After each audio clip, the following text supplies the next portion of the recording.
Welcome to the Great Detectives of Old Time Radio from Boise, Idaho. This is your host, Adam Graham. If you have a comment, email it to me, box13@greatdetectives.net. Give us a call. The number is 208-991-4783, and become one of our friends on Facebook, facebook.com/Radio Detectives. Today's episode is brought to you by the financial support of our listeners. Thank you so much for all of your support. And now it's time for today's episode of Barrie Craig, the last circulating episode we have, actually, of Barrie Craig. With one lost episode between last week's show and this week's show, it's time for Two Dead Men.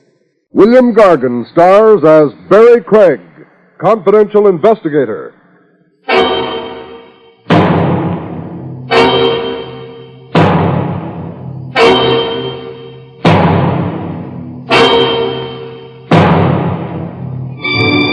For that charge to cure that tired, listless feeling, apply to a switch artist named Max. Max, of course, being the state electrocutioner.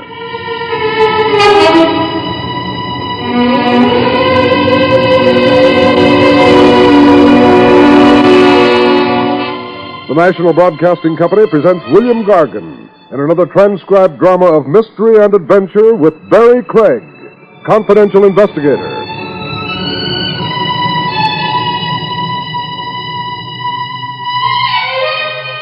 Barrie Craig speaking. Any formula for mixing dynamite is good enough, provided the end result is an explosion. What is the Craig formula for dynamite? Okay, 2 ingredients are required, namely, amateur tennis and the international social set. The result? Strictly dynamite. I had both ingredients wished on me one balmy summer's afternoon at the tennis matches. I was in the grandstand box under the candy-striped awning. Ah, life as she is lived. A tall iced drink in my hand and my hostess at my elbow. Said doll, an aging blonde, was Hilda Hobson, former screen star, very rich, very eccentric, and queen of the International Cafe Society. Great, wonderful! Oh. The tennis match in progress was the tournament championship finals. Kurt Kenny versus Bobby Blaine. Both lads as big in tennis as Rocky Marciano in boxing. The player, Kurt Kenny, was, oddly enough, husband to Hilda Hobson. I said oddly enough because the boy was 25, about half the age of his bride and my client. What was I doing in a twosome with Hilda Hobson? Watching her jewels. $250,000 worth of ice, as the lady herself explained it. Oh, I wear my jewels to the tennis finals every year. It's traditional. It's wicked. Hold still while I take inventory. By the by, who's winning out there? Bobby Blaine's leading in the 5th set. Kenny and Blaine won 2 sets apiece so far. This one's the rubber match. Yes, Kurt's behind 4-love. 4-love meaning 4-0, 5th set. Looks like your hubby's chances for the championship is down the drain. It does look hopeless for Kurt. Oh, well. Oh, played! Wonderful! Oh, wonderful. What was played? You're not watching the match. I can't and also watch your jewels. Oh, and ace. Bobby Blaine just scored a beautiful service ace. You sound like you're rooting Blaine in instead of Kurt Kenny. Blaine is such a beautiful player. Well, so is your husband. Kurt? Kurt is past his peak. Oh? What goes now? They call time. Mr. Craig, will you please follow the game and stop asking me questions? I'm beginning to feel, well, heckled.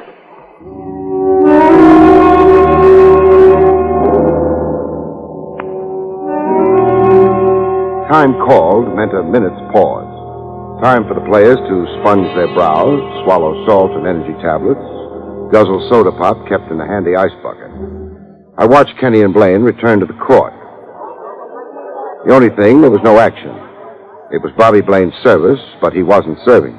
He was stalling, looking a bit wobbly in the knees. Why doesn't Blaine serve? I don't know. Ask me, he looks a little sick. Sick? Good heavens, he just needs one more point for the game. Blaine's down. He's flat on his face in the dirt. Give me those binoculars. What? Blaine's just lying there. Unconscious. I mean, if only unconscious. If only unconscious. The heart, milady. 5 grueling sets in the 90-degree heat, or are tennis players immune to heart attacks?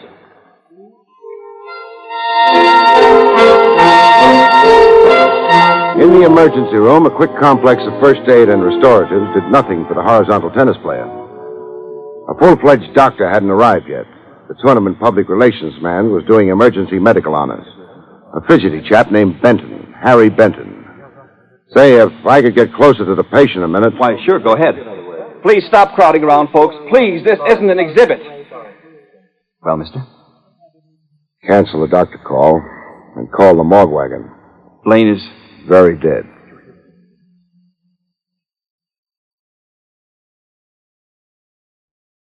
Blaine's heart, was it? That was my guess right off. But I don't think so any longer. You don't think so? The rigidity of the face and the neck muscles. Pretty horribly contorted.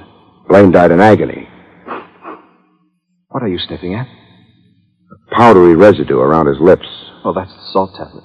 Salt is odorless. You find a smell? Enough to bowl me over. But not quite like it bowled Brother Blaine over. Blaine was poisoned, a quick poison to which he reacted almost immediately. $10 says the medical examiner will spell out the text of my diagnosis. Murder.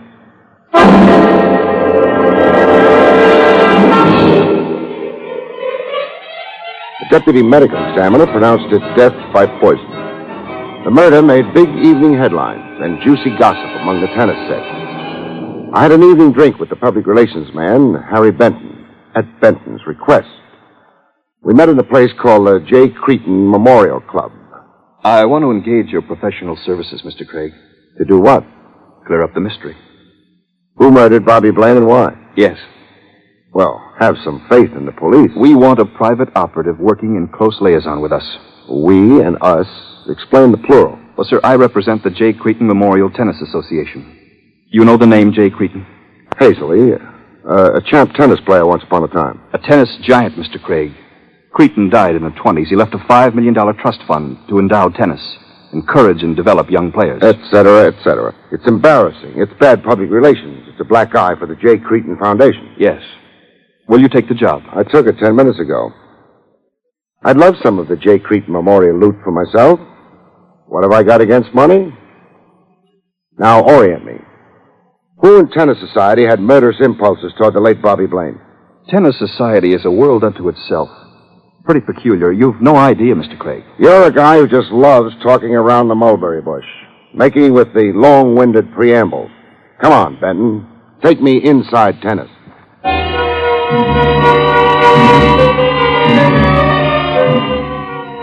I kicked off my investigation with Kurt Kenny. Kenny had a case of nerves. Look, I'm in no mood for any interrogation. Nobody ever is. Some other time, huh? Murder can't wait. Oh, yeah, and that murder theory. Ask me, it's a malarkey. You cops always trying to make a dull job look sensational. Diagnosis, murder. Medical examiner verified it. Poison. Nobody pried Blaine's jaws open and fed him the poison. No, but somebody left a pill handy to Blaine's reach between games. A pill Blaine would confuse with the Standard Energy or salt tablets. Oh. Is that the autopsy report? I'm betting it will be. Well, now, why would anyone poison Blaine? Why would anybody poison Blaine on a tennis court? And at the exact time it happened. Is that an oblique dig at me? You're the only beneficiary to Blaine's death I know. Yet. How am I a beneficiary? The incident saved you from defeat. I think you wanted to win today, with every fiber in you. And for more reasons than just the title. Now, what other reasons would I... To stay on top. Be tops with Hilda Hobson. Keep the relationship superheated.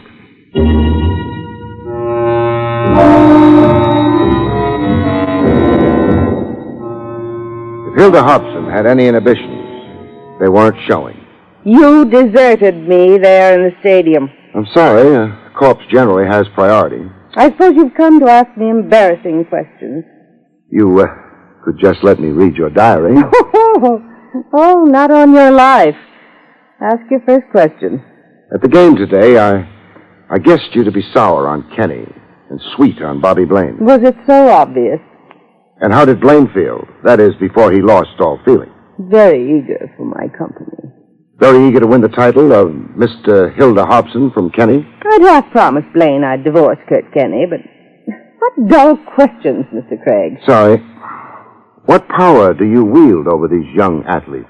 I'm worth $5 million, Mr. Craig. My husbands enjoy liberal allowances. Oh, walking around money. Who and play tennis. Answer me this. What fatal appeal do these young men have for you? Can I get a frank answer? No, you can't. Well, then give me a funny answer. As a girl, I idolized the classic Greek gods. At 50, I still do. Now, who murdered Bobby Blaine? I suppose Kurt Kenny, poor deluded boy. As if the removal of Blaine could possibly help him with me. Would it? No. Some other Greek god on the horizon? One always happens along. Oh, sure. There are 6 major tournaments before the close of the year. Your young Greek gods, all born poor on the wrong side of the tracks. All crazy to get invited to the best places, using a tennis racket to club their way into society. Oh, it's a nice, vicious circle.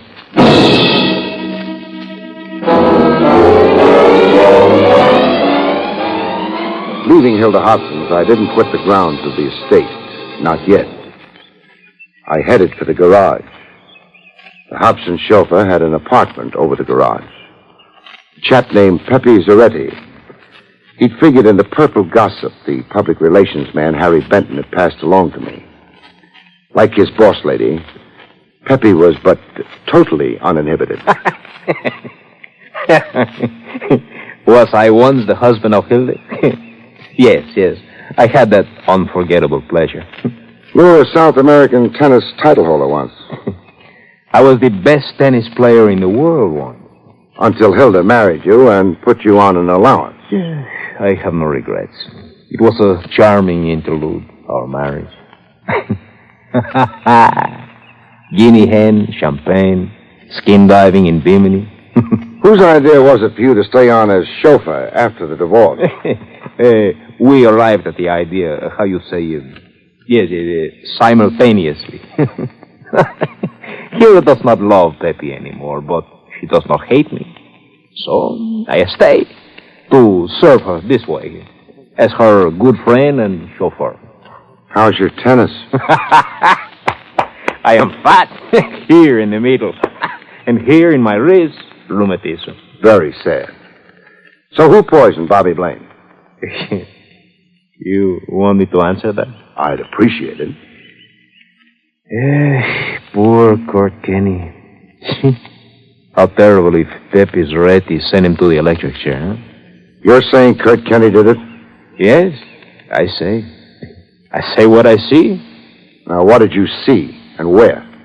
Driving to the stadium this morning for the championship finals. I am driving Kurt Kenny. We have stopped to give Bobby Blaine a lift. Cozy. The opposition riding to the battle together. No, it's a courtesy. Blaine's car is broken down. He's stranded on the highway as we pass. Go on. Well, in the car, I hear with my ears Bobby Blaine saying that he forgot his energy pills, that they are left in the dashboard compartment of his car. Then I see what I say. Don't scramble it. Say it. Kenny gives Bobby Blaine a few energy pills of his. I see this in my rearview mirror. You're really putting the finger on Kenny. To think that I should be the one. Now tell me, who succeeded you as Hilda's husband? I mean, direct succession. Kurt Kenny. Hilda saw him win a tournament in Milan. And that night she locked me out of the house. Fini, we were through.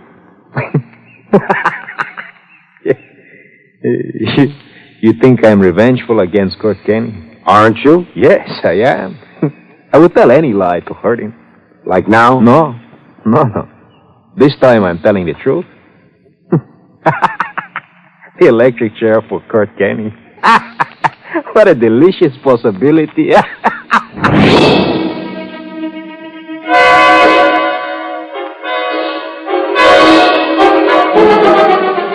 I found Blaine's buggy in a Trilex garage, where it had been towed for repairs. I had to force the lock of the dashboard compartment. There was at least some truth to Pepe Zaretti's testimony. Found a small cardboard box. The box contained square white tablets, energy pills, presumably. It now looked like the late Bobby Blaine could have borrowed a few pills from Kenny. A few pills with one of them doctored with a deadly poison. That is, unless somebody hadn't planted the ones I'd just found to incriminate Kenny. Somebody like Pepe Zaretti. A nice trick, very easy to work. My client, the public relations man, Harry Benton, perspired freely over my temporary report. If you prove Kurt Kenny guilty of the murder, what a blow to tennis. What a blow to the J. Cretin Memorial Association, you mean? Yes. The association originally discovered and sponsored both Kenny and Blaine. Both were identified with the association as protégés. The fund maintained them, paid their college bills, developed them as players. Until Hilda Hobson took over the burden. Well, you can't blame the fund. Maybe not. But boys born to working-class families lose their sense of balance in a susceptible atmosphere. Too many of the expensive set making a fuss over them. I mean, if the boy's a winner. And only for so long as he continues to be a winner. Ask me. Big tennis could use a little more soul. However... That's neither here nor there. Mr. Craig, the problem now is how to restrain the press. Restrain the press from what? From sensationalizing Kurt Kenny's arrest. I've got to get them to play it down in the interests of tennis. You're being a little previous, Benton. Kenny hasn't been arrested. Nor is it sure he will be. I'm not fully convinced of his guilt. Yes, but I am. Only as a result of my report? Your report and something I discovered last night. What? Kurt Kenny had money bet in his finals match with Blaine. Quite a sum of money. $5,000.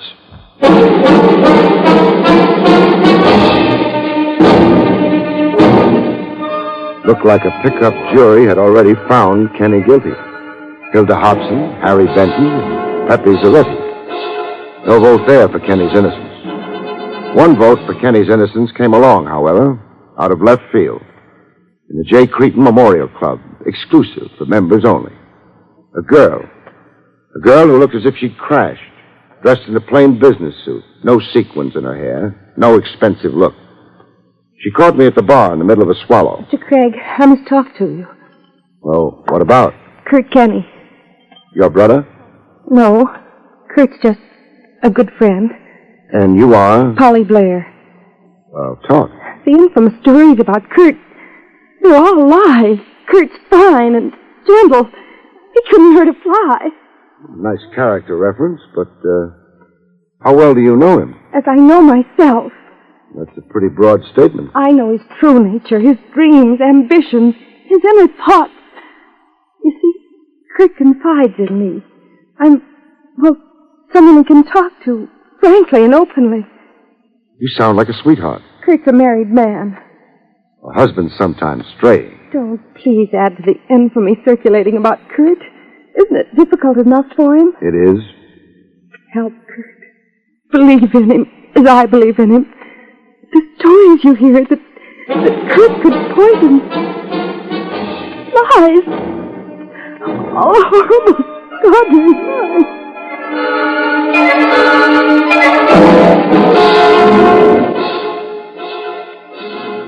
Time, I figured, for a follow-up examination of Kurt Kenny. To get Kenny, I had to sit through a tennis match. I occupied my same seat in the grandstand box under the candy-striped awning. Same deal as before. A tall ice drink in my hand, compliments of Hilda Hobson.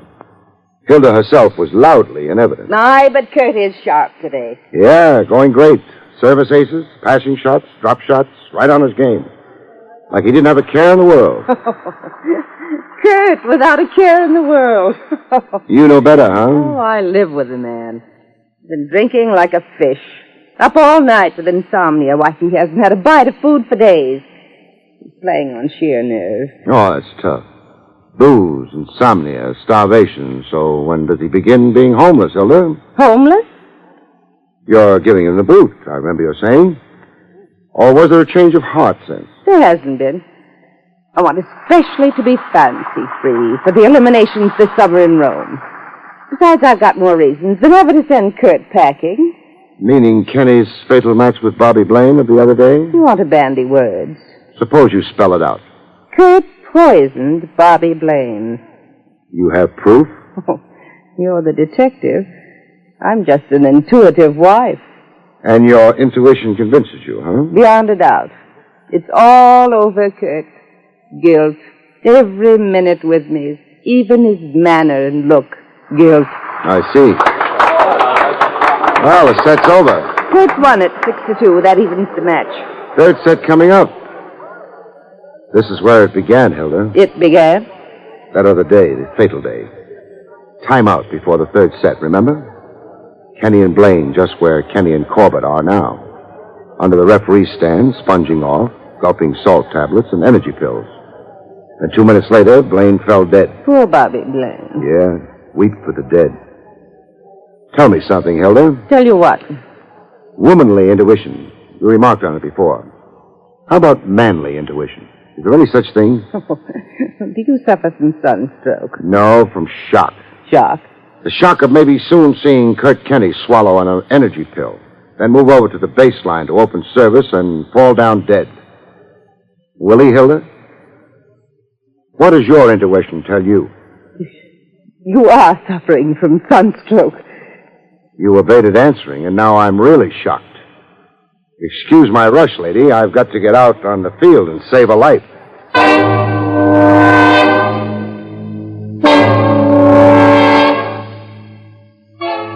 I was on the field in time to prevent Kenny from swallowing a white pill, salt or energy. I had to wrestle him out of his hand. Now, come on, give them up, Sonny. Have you gone insane, Maybe Craig? I have. A cop goes intuitive. He could be shaping up for a psychiatric ward. But intuitive? Well, what's your idea about these pills? I see you're getting kind of intuitive yourself. I want these pills sent to the police chemical lab for testing. If they're okay, call me impulsive. If they contain poison, call Hilda Hobson, Madam Bluebeard.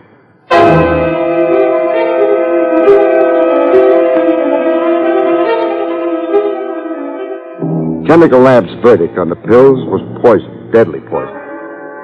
I had another chat with Kurt Kenny later that evening. I found him shocked into honesty. Sure, I bet on myself, every penny I could raise. I was so sure I could beat Bobby Blaine. You see, I needed money. My own money. I had a plan for myself. A plan to cut loose from Madame Svengali, Hilda Hobson, that is. Yeah, be on my own. Be a man for a change. Divorced from Hilda and married to Polly Blair. Yes. Hilda then knew you were walking out. Hilda knew. Suppose her pride was hurt. Her homicidal instincts were aroused. The fatal tablet Blaine swallowed was meant for you. You'd innocently passed it on to Blaine that morning you gave him an automobile lift.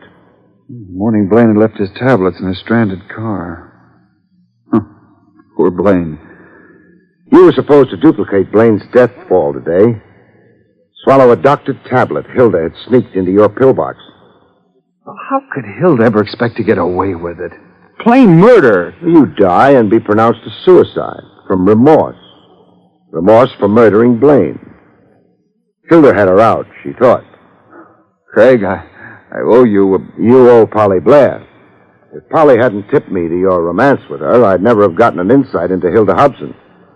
You see, I thought Hilda was giving you the contemptuous toss. I never dreamed that Hilda was a woman scorned.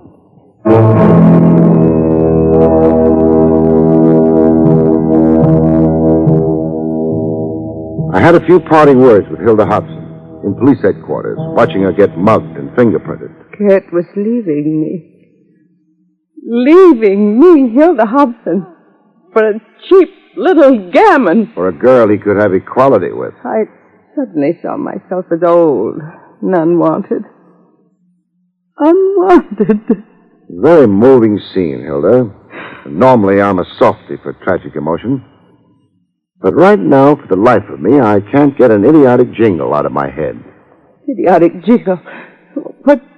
I'll say it, but don't hate me. Tennis, anyone?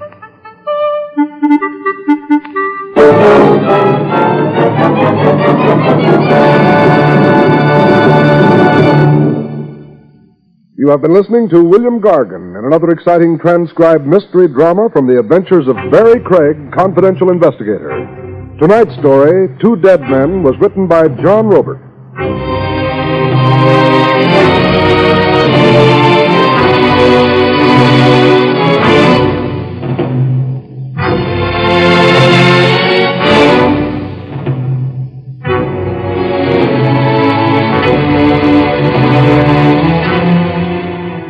The National Broadcasting Company has just brought you an NBC Radio Network production with William Gargan starring as Barrie Craig, confidential investigator, directed by Andrew C. Love.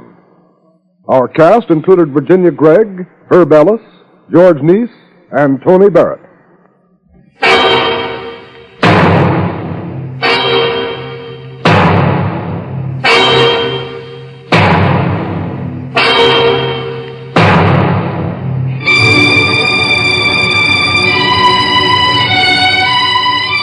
Hear Bill Henry and the news on most NBC radio stations.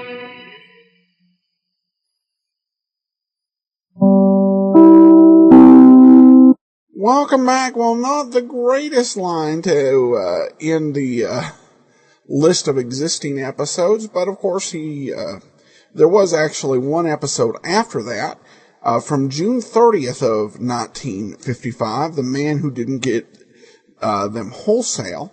And of course, the episode before this, which is also lost, was Brainwashed.